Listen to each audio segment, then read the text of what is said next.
자, 자, 시편인데요.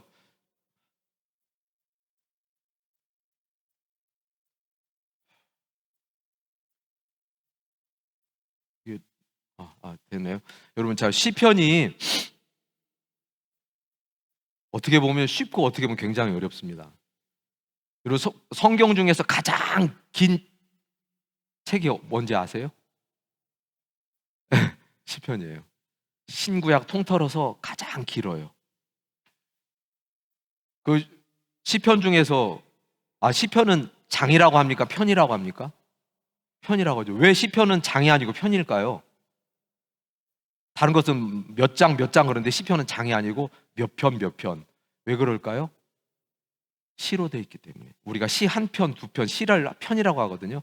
그래서 고대 히브리인들의 시를 모아놓은 건데 시편이고요. 그러면 한 가지 더 여쭤볼게요. 여러분, 시편 중에서 가장 장이 긴 게 몇 편인지 아세요? 네, 119편. 우리 박용식 장로님이 제일 잘 알아요. 119편이 가장 긴. 그러면 성경 전체가 장이 몇 장인지 아세요? 신약 구약 다 합해서 장수가 이건 뭐 꼭 중요한 건 아닌데 그냥 참고로 아시면 1189장입니다. 1189장이 성경 전체 장이고요. 그건 외우라는 뜻은 아니고 그냥 참고로 알아두시면 좋고요. 자, 우리 이게 왜 잘 안 먹죠? 리모컨이?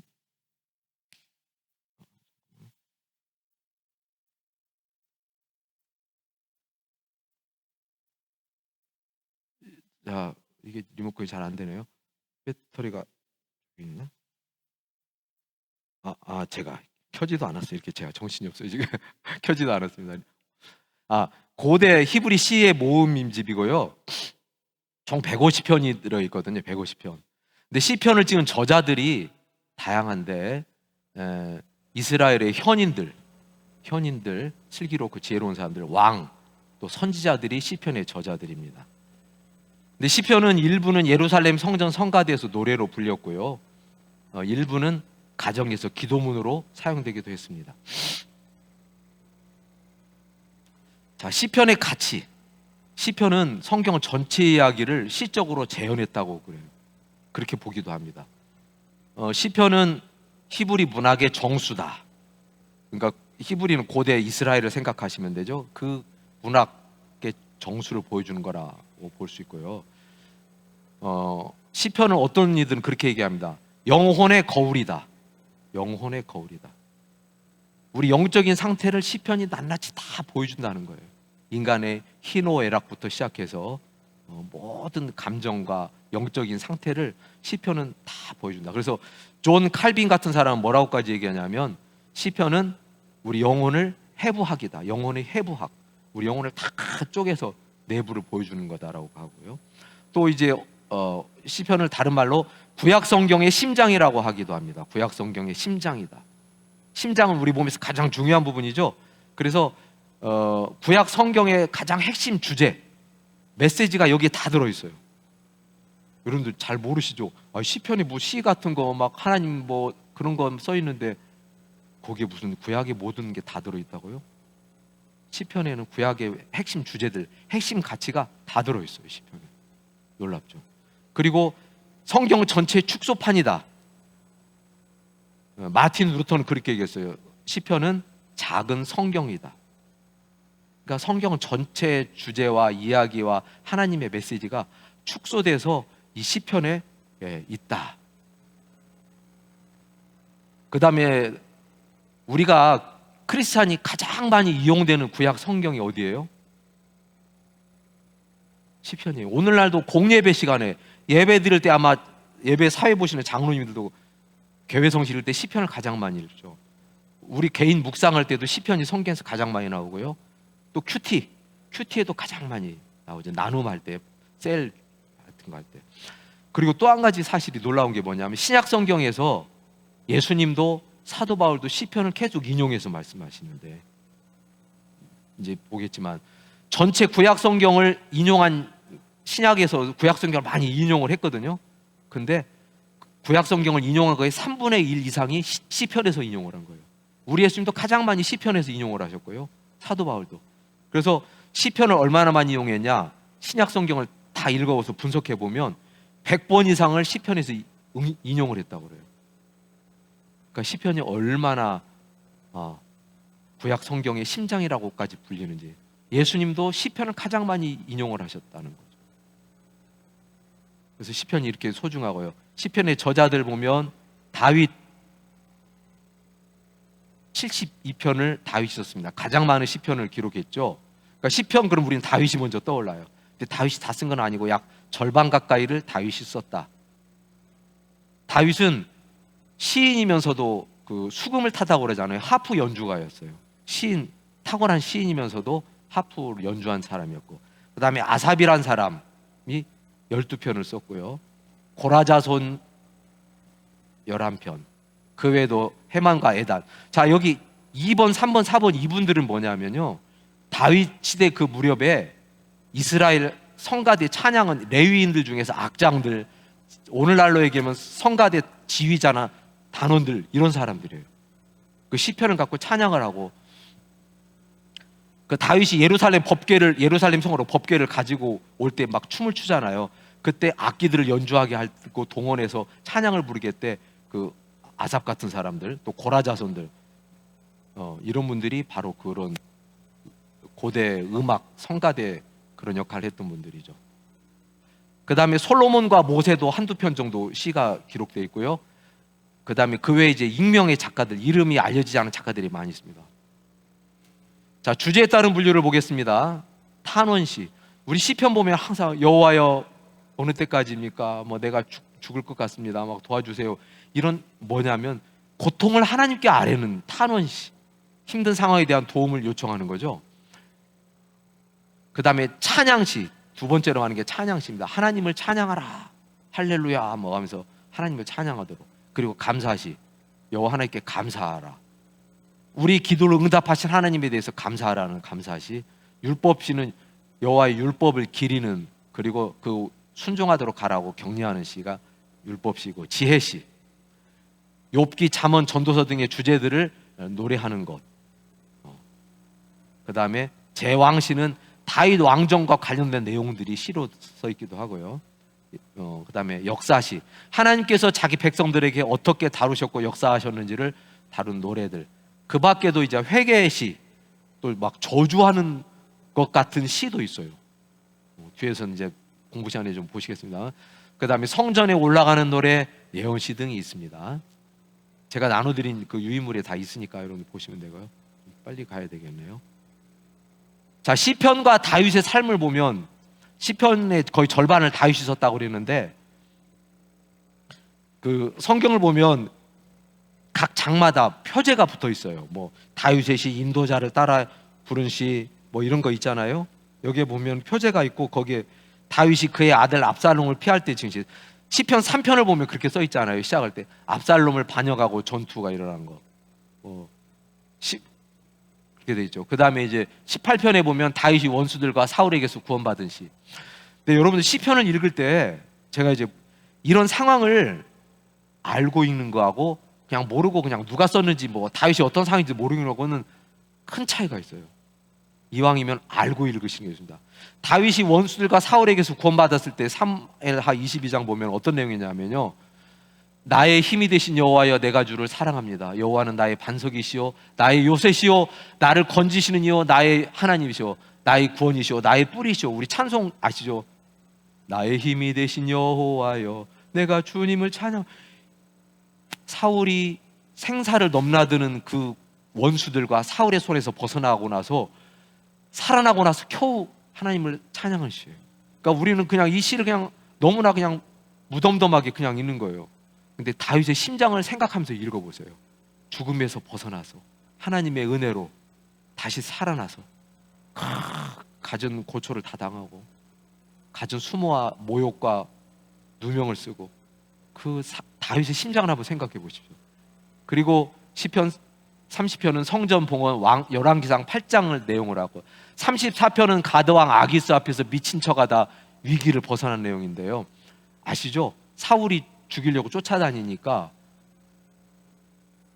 이 다윗이 도망가다 갈 데가 없어갖고 어디로 가죠? 블레셋으로 가서 항복을 하고 나 좀 살려주세요. 근데 그 블레셋 왕 가드왕이 어떻게 해요? 그 신하들이 저거 살려주면 안 됩니다, 수상합니다. 그럴 때 다윗이 갑자기 어떻게 하냐면 미친 척해요. 침을 질질 흘리면서 바보 같은 행세를 해요. 그러니까 야 이거 바보 아니냐, 죽일 필요 가치도 없다. 그렇게 해서 그 위기를 살아난 다윗이 쓴 시가 시편 34편인데요 저 같으면 어떻게 했을까요? 하나님 나 차라리 죽여주세요. 나 이런 꼴을 당하게 합니까? 왜 하나님 나를 이렇게 해줘갖고 그렇게 할 것 같은데, 그 침 흘리면서 미친 척하고 비참하게 살아난 다윗이 그 다음에 그 시가 1절이 이렇게 시작을 해요.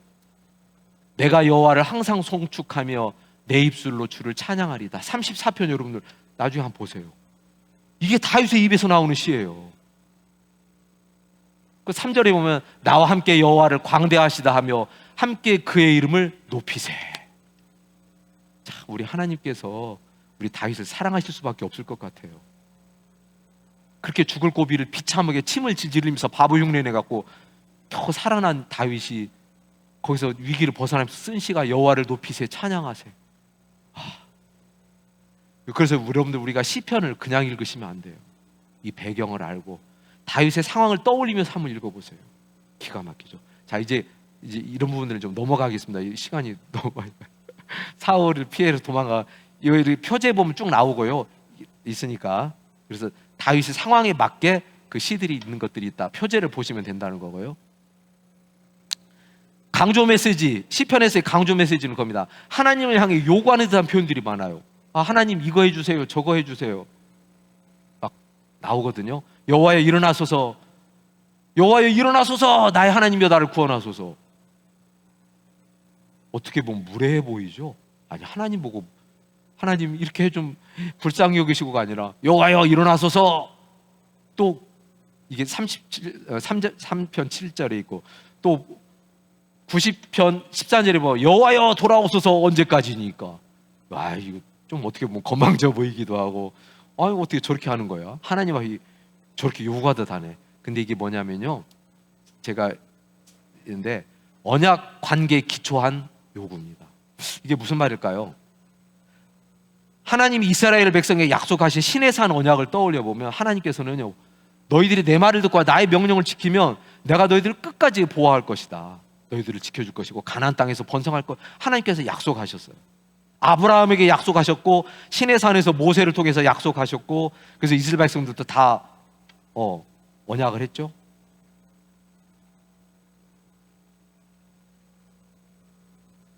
자, 민수기 10장 35절 36절에 보면요, 광야를 갈 때 여호와의 법궤가 딱 있고 12지파 그 주위를 둘러싸서 광야에서 행군을 해요.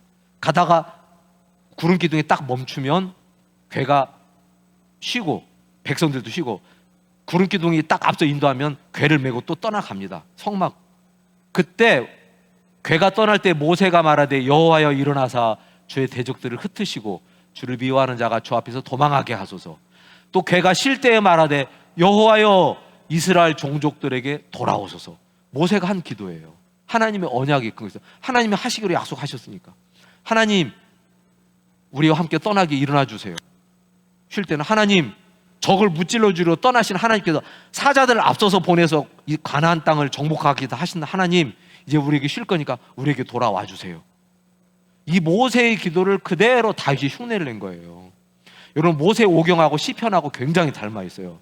이제 다음 시간에 또 제가 말씀을 드리겠지만 이 시가 그냥 나온 게 아니에요. 모세 오경에서 모세가 했던 그 기도를 다윗이 그대로 하고 있는 거예요.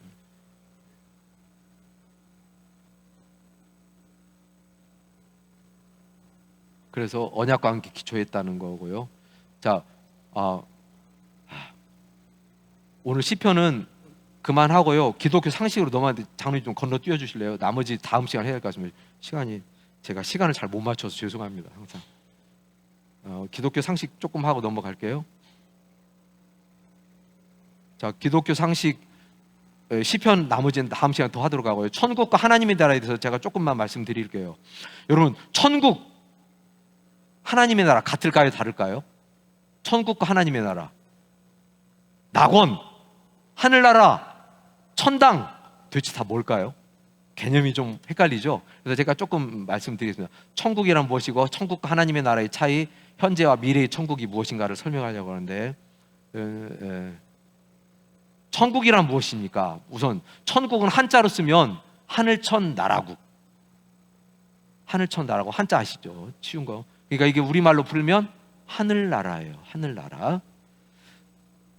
하늘은 어디죠? 하나님이 계신 곳이에요. 하늘은 저 스카이를 말하는 게 아니에요. 영어로 말하면 죄송한데 스카이, 저 공중에 구름이 떠 있는 곳이 하늘인가요? 헤븐, 하나님이 계신 곳, 그걸 상징적으로 하늘이라고 해요. 그래서 하늘나라 그러면 하나님께서 계신 곳이 하늘나라예요. 그러니까 이건 뭐냐면 하나님의 나라예요. 한자로 하면 천국, 근데 우리말로 보면 하나님이 계신 나라, 그것이 바로 하나님의 나라예요. 우리가 주기도문 시작을 할 때 하늘에 계신 우리 아버지여 그러죠. 하나님이 어디 계시기 때문에? 하늘에 계시기 때문에. 그럼 저 비행기 타고 높이 올라가면 만나나요? 그런 공간 개념이 아니라, 스카이가 아니라 헤븐, 하늘에 계신 하나님이 보좌를 들고 계신 그 자리를 상징으로 하는. 그래서 하늘에 계신 우리 아버지, 우리가 주기도문 할 때 그렇게 하거든요. 그래서 하늘나라는 영어로 킹덤 오브 헤븐이고 하나님 나라는 킹덤 오브 갓. 이제 영어로 쓰면 그렇다는 뜻인데, 자 그러면 근데 성경에서 보면요, 우리가 이제 성경에서 어떻게 표현을 하냐면 똑같은 구절인데 마태복음 19장 14절에 보면 예수께서 이르시되 어린아이들을 용납하고 내게 오는 것을 금하지 말라, 천국이 이런 자의 것이다. 천국이라고 그래요. 근데 이제 똑같은 내용인데 마가복음 10장에 보면 예수께서 모시고 노아에 이르시되 어린아이들이 내게 오는 것을 용납하고 금하지 말라, 하나님의 나라가 이런 자의 것이다. 똑같은 대목인데 여기는 천국이라고, 여기는 하나님의 나라라고 그래요. 자, 누가복음에 볼까요? 똑같은 말씀인데 예수께서 그 어린아이들을 불러 가까이 하시고 이르시되 어린아이들이 내게 오는 것을 용납하고 금하지 말라, 하나님의 나라가 이런 것이다. 어떻습니까? 마태복음만 천국이라고 하고 마가복음과 누가복음은 하나님의 나라라고 해요. 근데 마태복음에서는 하나님의 나라는 말을 한 번도 쓰질 않아요. 계속 천국, 천국, 천국. 근데 마가와 누가에서는 하나님의 나라라고 할까요? 왜 그럴까요? 이거 그전에도 한번 말씀드렸던 것 같기도 한데, 마태복음을 쓴 마태는요, 이 글을 누구를 향해서 썼냐면 유대인들을 향해서 썼어요. 100% 유대인들을. 근데 유대인들은 특성이 뭐냐면 하나님의 이름을 절대로 입에 오르내리지 못해요. 야훼, 하나님, 거룩하신 하나님, 우리가 어떻게 감히 그분 이름을 불러? 그러니까 하나님이란 말도 감히 못 쓰는 거예요.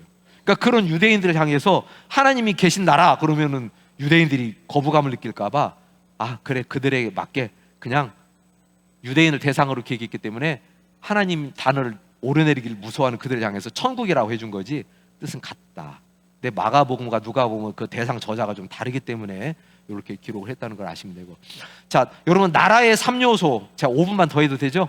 네, 죄송합니다. 나라의 3요소가 주권, 국민, 영토. 그 전에 제가 말씀드렸죠. 나라가 구성되려면 주권, 법이 들이는 통치가 있어야 되고 살아가는 국민이 있어야 되고 땅이 있어야 되는데, 하나님의 똑같습니다. 하나님의 나라도 구성이 되려면 하나님의 통치가 있어야 되고 하나님의 백성이 있어야 되고 하나님이 통치하는 영역이 있어야 돼요. 그래서 이것을 말로 쭉 연결하면 하나님의 백성들이 하나님의 통치를 받고 살아가고 있는 곳, 이걸 말로 푸는 거예요. 이해되시죠? 천국, 하나님의 나라를 우리 말로 풀면 하나님의 백성이 3요소잖아요. 하나님이 통치가 있어야 되니까 하나님의 백성들이 하나님의 통치를 받고 살아가고 있는 곳, 영역, 바운더리, 이것이 천국, 하나님의 나라죠. 그곳이 바로 천국이다. 하나님의 통치를 받으면, 우리가 하나님의 백성으로서 하나님의 통치를 받고 살아가면 그곳이 곧 천국인 거예요. 자, 그러면 근데 우리는 천국, 그러면 우리가 항상 생각하는 게 뭐냐면, 아, 죽어가지고 우리 혼이 슉, 우리 영혼이 저 우주 어디로 날아서 가는 게 천국일 거야. 자, 죽어서 가는 곳을 천국이라고 생각을 했어요. 근데 이 말이 틀렸다는 건 아니에요. 이것도 뒤에서 말씀드리겠지만 정말 바른 개념은, 하나님 나라, 천국의 개념은 이 땅에서 하나님 뜻대로 살아가는 그곳이 천국인 거예요. 이게 하나님의 나라다. 자, 지난번에 제가 설교 시간에 말씀드렸는데 마태복음 12장에 보면 그러나 내가 하나님의 성령을 힘입어 귀신을 쫓아내는 것이면 하나님의 나라가 이미 너에게 임했다. 죽어서 가는 게 천국이라면 예수님께서 이렇게 말씀하시면 틀린 거잖아요. 야, 니네 죽어 천국 가는 거야가 아니라 예수님께서는 하나님의 나라가 이미 너에게 임했다는 거예요. 우리가 하나님의 통치를 받아들이고 그 말씀대로 살면 이미 천국은 우리 안에 있다. 너에게 임하였다. 이미 이 땅에 임한 하나님의 나라라는 뜻이고요. 자, 근데 천국의 개념은 천국은 이미 이 땅에 임한 하나님의 나라고 우리는 현재 하나님의 나라를 살아가고 있는 사람들입니다. 저와 여러분은 지금 하나님의 통치를 받고 살잖아요. 믿잖아요. 그러니까 이미 하나님의 나라를 우리는 살아가고 있어요. 이 땅에서. 잘 이해가 안 되시죠? 아니, 지옥 같은 삶을 살고 있는데 무슨 소리 하는 거야 지금. 하루하루가 지옥 같아. 자, 보세요. 우리 찬송이 있죠. 438장. 높은 산이 거친 들이 초막이나 궁궐이나 내 주 예수 모신 곳이 그 어디나 하늘나라. 내 주 예수 모신 곳이면 아무리 초막이든 궁궐이든 높은 산이든 거친 들이든 다 그것이 천국. 우리 찬송으로 고백하잖아요. 근데 왜 못 믿으세요? 자, 요점은 뭐냐면 우리가 하나님의 통치를 받고 있다면 우리가 살고 있는 모든 것이 하나님의 나라예요. 하나님이 통치하고 계시고 우리는 하나님의 백성이고 그곳이 하나님의 나라. 자, 근데 이제 그렇다면 우리 영혼이 죽어서 가게 되는 곳은 그럼 뭐냐? 아까도 말씀드렸지만 그것도 천국이에요. 이 땅에서의 천국은 미완성된 천국입니다. 지금 우리가 살고 있는 천국은 아직 미완성됐어요. 왜 그럴까요? 왜 아직 미완성됐죠? 죄가 있어서. 이 땅에는 죄가 여전히 있잖아요. 우리 속에도 죄가 아직 없어요? 아직도 죄가 남아있잖아요. 그래서 우리는 완성되지 않은 천국을 살아가고 있어요. 예수님 이 땅에 와서 천국을 열으셨지만 우리는 아직 완성되지 않은 천국을 살아가고 있어요. 자, 그래서 그럼 우리가 죽은 다음에 간 천국은 어떠냐? 거기는 온전한 천국이에요. 죽은 다음에 우리 영혼이 천국에 가면 하나님께서 온전히 우리를 통치하시는 곳이니까 그것은 온전한 통치죠. 근데 이 죽은 후에 갈 천국을 성경에서는 천국이라고 말하지 않고 다르게 표현하는데 조금 볼까요?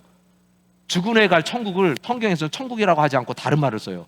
자, 누가복음 23장 43절에 보면 예수님께서 이렇게 말씀하세요. 예수께서 이르시되 내가 진실로 네게 이르노니 오늘 내가 나와 함께 낙원에 있으리라. 사도 바울은 고린도후서 12장에 보면 그렇게 말씀합니다. 내가 그리스도 안에 있는 한 사람을 아노니 그가 14년 전에 셋째 하늘에 이끌려간 자라. 내가 몸 안에 있은지 몸 밖에 있었는지 알지 못하고 기도했다고 하면서 말씀하죠. 이때 여기서 뭐가 나오냐면 낙원, 하늘이 나와요. 자, 누가복음 이 말씀은 예수님이 누구한테 하신 말씀인지 아시죠? 강도, 회개하고 예수님 당신의 나라에 임할 때 나를 기억해 주세요 할 때 그때 예수님께서 내가 오늘 나와 함께 낙원에 있을 것이다. 그러니까 지금 십자가 못 박혀 죽어가고 있잖아요. 근데 예수님께서 낙원에 있을 것이다 라고 말씀하세요. 그러니까 우리가 죽어서 가는 천국을 성경에서는 낙원으로 표현을 합니다. 자, 그럼 정리를 한번 해볼게요. 낙원, 하늘. 자, 천국의 개념을 이제 지금 정리하고 마칠게요. 이제 죽은 후에 갈 천국은 하나님의 온전한 통치를 받는 곳이지만 완성된 천국이 아니다. 진정한 완성된 천국은 우리의 영혼과 육체가 같이 하나님의 통치를 받아야 돼. 근데 우리가 죽어서 가는 곳 낙원은요 임시로 있는 장소예요. 잘 알아두세요. 우리가 죽어서 천국 가면 뭔 소린가 잘 모르시는 분들 계실 텐데 잘 들어보시면 이해가 갈 거예요. 우리가 죽은 다음에 천국 가잖아요. 영혼이. 그곳은 임시 장소예요. 낙원. 그걸 낙원이라고 그래요. 예수님께서. 진짜 완성되는 천국은 따로 있어요. 뭘까요? 자, 우리의 영혼과 육체가 모두 다 하나님의 통치를 받아야 되는데 죽어서 갈 때는 우리 육신은 땅에 묻혀 있고 우리 영혼만 하늘에 가 있기 때문에 완성된 천국은 아니에요. 부분 천국이에요. 완성된 진정한 천국은 몸과 영혼이 같이 하나님의 통치를 받는데 그때가 언제일까요? 자, 하나님께서 창세기에서 우리 인간을 만들 때 어떻게 만드셨죠? 영혼만 만드셨어요? 육체만 만드셨어요? 영혼과 육체를 같이 만들어서 하나로 만드셨어요. 죄송합니다. 영혼과 육체가 결합되었을 때 우리는 온전한 인간이 되는 겁니다. 근데 우리가 죽으면 우리 육체는 땅에 묻히고 영혼은 분리돼서 임시로 낙원에 가 있어요. 자, 천국의 개념을 확장하면 마지막 때의 인간은 우리가 마지막 때 종말이 왔을 때에는요 우리 영혼과 육체가 합쳐집니다. 고린도전서 15장 또 데살로니가전서 읽어보면 사도 바울이 얘기해요. 무덤이 열리고 죽은 자가 살아나고 공중에서 예수님이 구름 타고 오실 때 우리 죽은 몸이 부활해서 예수님을 영접하게 되죠. 그래서 이때 하나님의 온전한 통치가 임하는 거죠. 이게 계시록입니다. 내가 새하늘과 새 땅을 보니 처음 하늘과 처음 땅이 없어졌고 바다도 다시 있지 않더라. 이게 신천신지, 요새 신천지 그러면 이단들이 쓰는 바람에 쓰기가 어려운 얘기인데 새하늘과 새 땅이 요한계시록에 나오죠. 이게 완성된 천국이에요. 자, 그럼 이제 천국 진짜 정리합니다. 천국 세 가지가 있어요.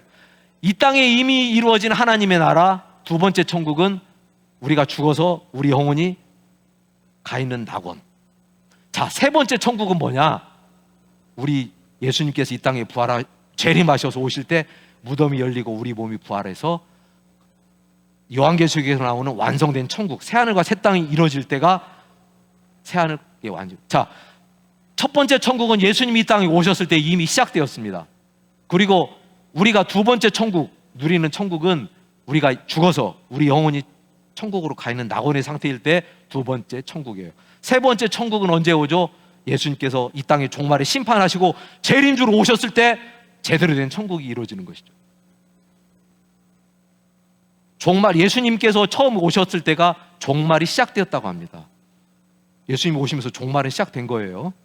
그리고 예수님이 재림하시면서 종말은 완성이 됐습니다. 종말이 시작되었고 아직 완성은 안 됐어요. 그러니까 우리는 종말에 대해 살아가고 있어요. 그래서 우리는 이미 시작된 종말, 그리고 아직 완성되지 않은 종말. 그럼 우리는 지금 살아가고 있는 우리는 이 중간이겠죠. 종말이 시작됐지만 완성되지 않은 이미와 아직 사이에, 이 사이에, 저 보세요. 이미와 아직 사이에, 이것이 현재입니다. 지금 우리는 현재를 살아가고 있어요. 자, 그래서 우리는 이미 시작된 천국을 살아가고 있지만 아직 완성되지 않은 천국을 또 소망하면서 기다리는 겁니다. 아시겠죠? 그래서 천국에 대해서 제가 개념을 정리를 해드렸고, 좀 어려우시거나 또 잘 이해가 안 되시면 다음 시간에 질문하셔도 되고요. 너무 시간을 10분 초과했는데 죄송합니다. 간단히 기도하고 마치겠습니다. 하나님 감사합니다. 수요일 저녁 저희들 불러주시고 하나님 시편 말씀을 통해서 자신을 돌아보게 하시고 생명나무에 대신 예수님을 저희들이 사모하게 하시고 그 길을 걸어가게 하실 우리에게 성령 충만한 감동을 허락하시니 감사를 드립니다. 또 이 시간에 시편에 대해서 저희들이 간단히 나눴습니다. 천국에 대해서도 저희들이 배웠습니다. 하나님, 이 모든 것이 우리의 머릿속에 머무르지 말고 우리 심장 속에, 우리 심령 안에 좌정하여서 하나님 백성, 하나님의 자녀로서 온전히 천국을 누리며 이 땅을 살아가는 저희들 되게 하여 주시옵소서. 예수님 이름으로 기도합니다. 아멘.